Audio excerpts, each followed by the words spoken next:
Greetings, Math 109. Again, we are in chapter 12. This is section 2.1, and we're talking about permutations and combinations. So before we even get started, let's define those. So permutations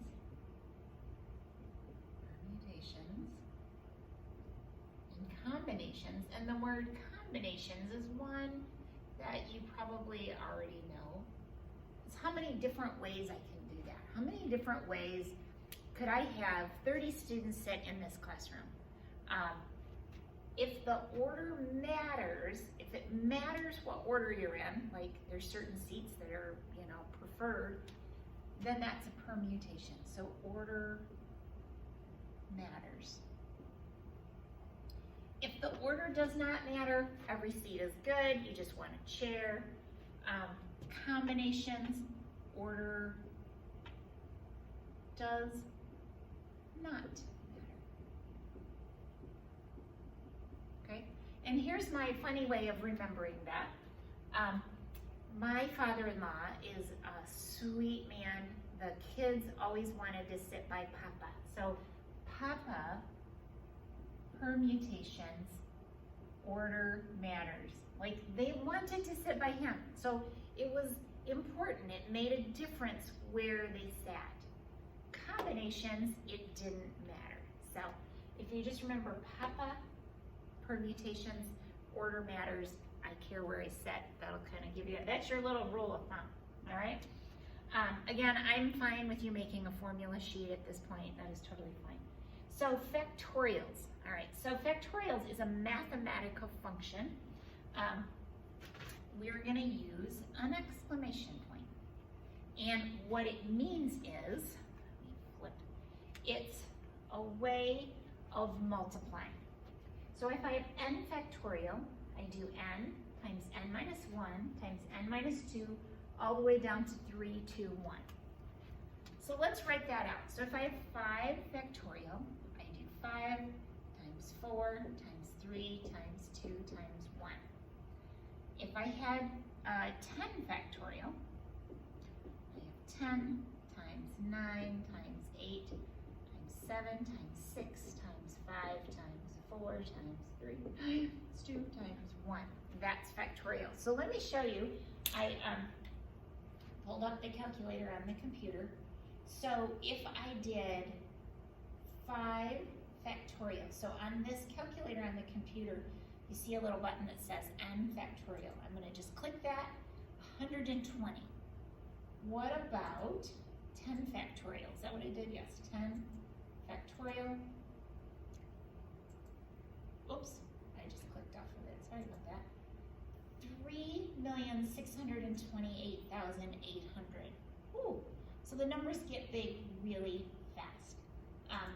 If you have a calculator like this, like the TI-30, this is the TI-30XS, there is a button that has all 3 of those. It has 3, there's 2 other things we'll look at pretty soon.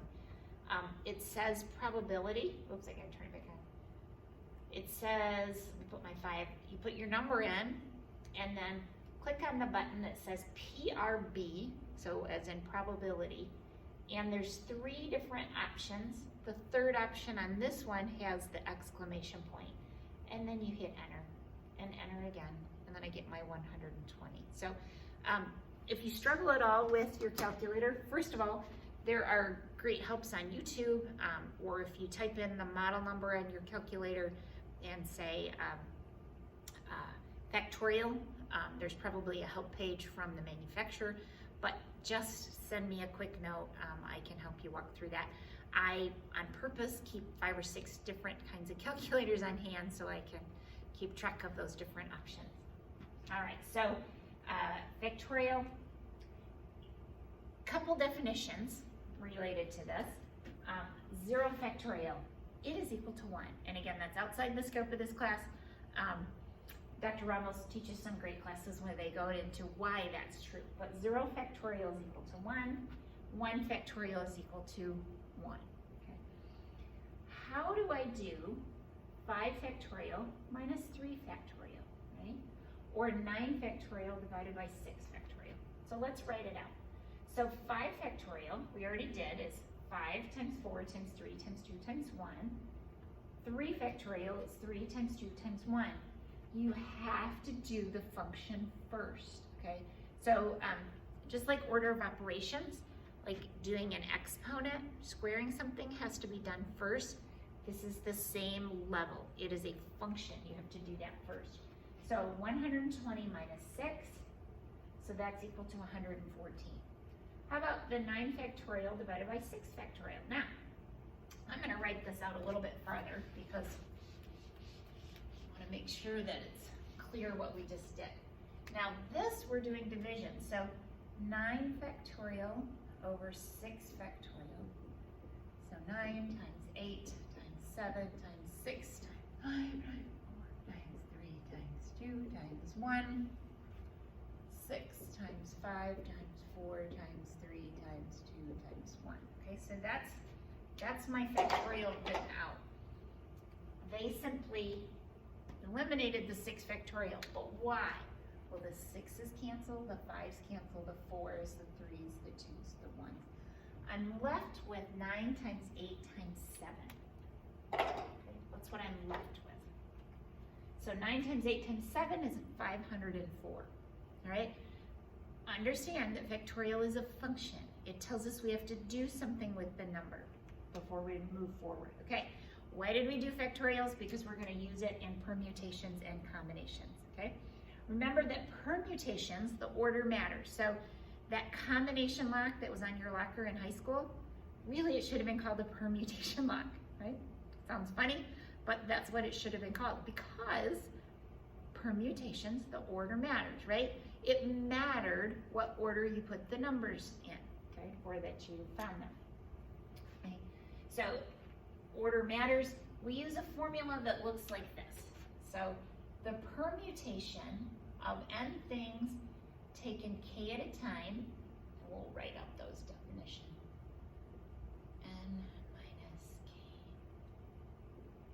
Okay, so this is n things, this is how many k at a time. So n might be how many people came to dinner.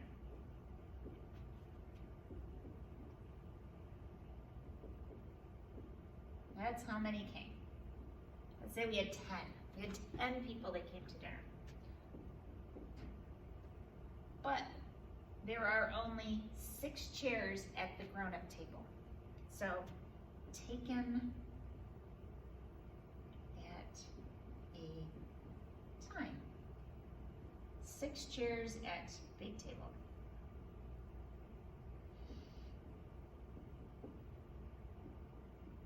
I'm sure some of you still have to go sit at the kiddie table. Even though you're kind of a big grown-up person, you still get stuck at the kiddie table because there are more older people that get those big people seats. So let's say I was taking those. All right. So if I was going to, let me finish this example over here. So I would do this. I would do 10 factorial over 10 minus 6 factorial. You'll notice that's in parentheses. So I have 10 factorial, 10 minus 6 in parentheses, so I have to do that first, factorial. So that's over 4 factorial. Let me pop the calculator up for a second. So clear that. So we did our 10 factorial divided by, what do we say, 4 factorial. So 151,200 different ways I could have 10 people if only 6 of them got to sit at the grown-up table. Now, do you know why it's so complex at dinner sometimes when you have a big family there? That's what happens. All right. So let's do this example. So a university tennis team consists of 6 players who are ranked 1 through 6. If the tennis coach has 10 players from which to choose from, how many different rankings could that coach select? So what's interesting is we're gonna come up with the same answer. And this looks like a very different example, but I still have 10 taken 6 at a time. And the order matters, right? If you're first, you're first. If you're second, you're second. You know, everybody wants to be first. So, so the permutation of 10 things taken 6 at a time is 10 factorial over 10 minus 6 factorial. So 10 factorial over 4 factorial. And I end up with that same problem that I just did. Now, I want to show you how to do it on your calculator very quickly. There are different ways to write this out. So not only can I write permutations out this way, but I can write NPR, and you'll notice little. This is the button you'll find on your calculator. It's one that looks like this, NPR. So I would say 10P6. So on this calculator, turn it back on and clear it. On this calculator, I am going to say 10, and then I'm going to click on my probability button. And that first one says NPR. So I'm going to hit enter. And then I'm going to put, what are we doing, 6? I'm going to put my 6 in, hit enter. Sure enough, I come up with that same answer. So let's do that one more time. I'm going to put in the 10. I'm going to click on the probability button. The first option is the NPR. I'll hit enter. And then I put in the 6 and hit enter again, and I get that same 151,200. Okay, I come up with that same value. So that's permutations. Okay, so there's other kind of counting techniques.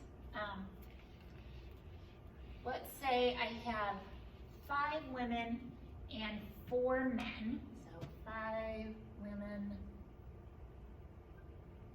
4 men are to be seated in a row of 9 chairs. How many different seating arrangements are possible? So what if there's no restrictions on the seating arrangements? Anybody, they just want a chair, okay? Or if we say the women have to sit together and the men have to sit together. Okay, and in this case, they're saying that yes, it matters. The order matters. What seat you're in. Maybe there's a piece of candy under each one and it's your favorite kind or not your favorite kind. But, so we will use permutations. So in this case, we'll have 9 things taken 9 at a time. So 9 things taken 9 at a time. 9 factorial over 0 factorial. Remember, 0 factorial is equal to 1. So it's simply 9 factorial. So 362,880 is the number of ways you can seat 9 people if you're just seating 9 people in that row. What happens though if I want to keep all the women together and all the men together? So literally I have 5 chairs here, 1, 2, 3, 4, 5. And I have 1, 2, 3, 4. So I'm going to take 5 things 5 at a time. I'm going to take 4 things 4 at a time, and then I'm going to add those together. Okay. So I'm going to multiply it times 2 because I could have had the 5 and the 4 in this way order, or at the other end of the row, I could have done the 4. Let's write down 4 so you can see that. 1, 2, 3, 4, 5. 5 at the other end. So I have this this method, and I have this method. So the 5 women could be on the left and the 4 men on the right, or opposite, 4 men on the left and 5 women on the right. So it's way less, right? Do you notice that? Instead of, let's see, what was the 9? 362,880. There's way less options if I have to keep the men and women separate, okay? I'm sure you've all been in situations where there was some, some constraints like this side of the family can't sit with this side, or, you got to keep the little children away from this aunt that doesn't like children, or whatever the combinations are. You've all been involved in. This is the mathematics behind why it can be so complex. All right, so permutations of indistinguishable objects. So if they're indistinguishable, I can't tell the difference, right? So we've been talking about distinct objects. There's, 4 men, Bob, Harry, Tom, and Larry, all right? Those are 4 different people. But what if they're not? So if we have identical or indistinguishable objects, then we have to modify that permutation formula. So let's just jump into it. So we're actually going to divide by something. So n is the number of distinguishable. So distinguishable, they're all different. Distinguishable permutations of n objects.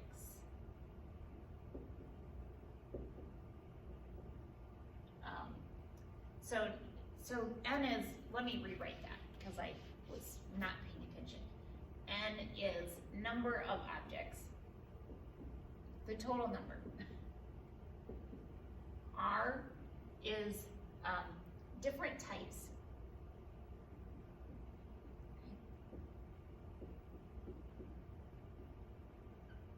And K, the different Ks are identical objects.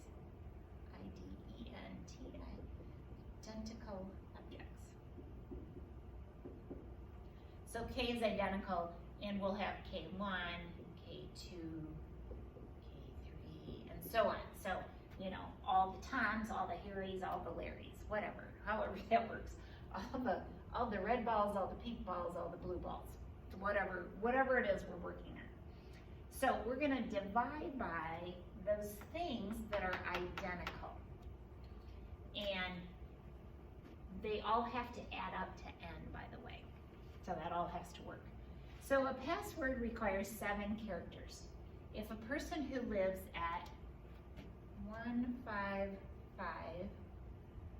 Nunn Road wants the password to be an arrangement of the characters 155 Nunn.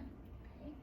So we have a 1, we have 2 5s, we have 3 N's and a U.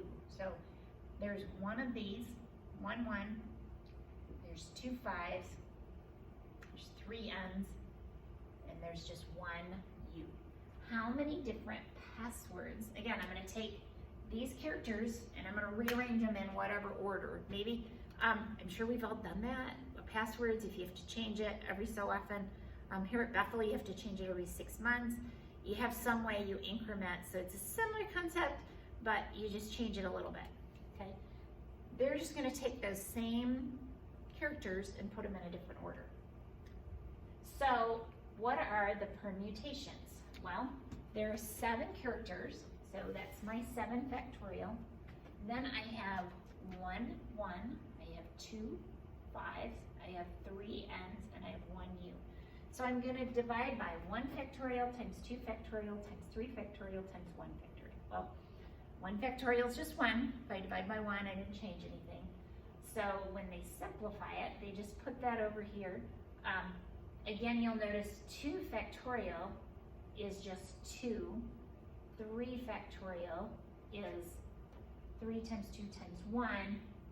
They crossed out the 2 already, okay? So that's what they did. So don't worry about that. So 420 different ways you could take 155 NUNN and make a password out of it, okay?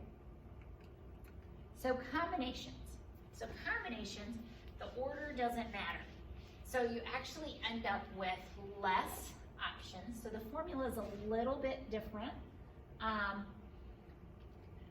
let's just jump into this. So combinations is the permutations divided by the k. So another way to say that is n factorial divided by k factorial times n minus k factorial. And this is, it can also be done on your calculator. It's the combination of n things taken k at a time is the same as this button you'll find on your calculator. It might say R. Does some of them say R? It does. Your calculator may have an R instead of a K. It may say NCR. I think a lot of them do. But don't worry if it's a K or an N. They're talking about the same thing in this case. So a committee of 5 is chosen from 5 mathematicians and 6 economists. How many different committees are possible if the committee must contain 2 mathematicians and 3 economists? And let me just pause for a second and talk about combinations and permutations.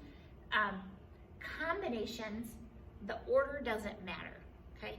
So as long, if it's just a committee of, let's see, 5 people, and they all get paid the same, or they all get the same accolades, or they have all the same position, then the order doesn't matter.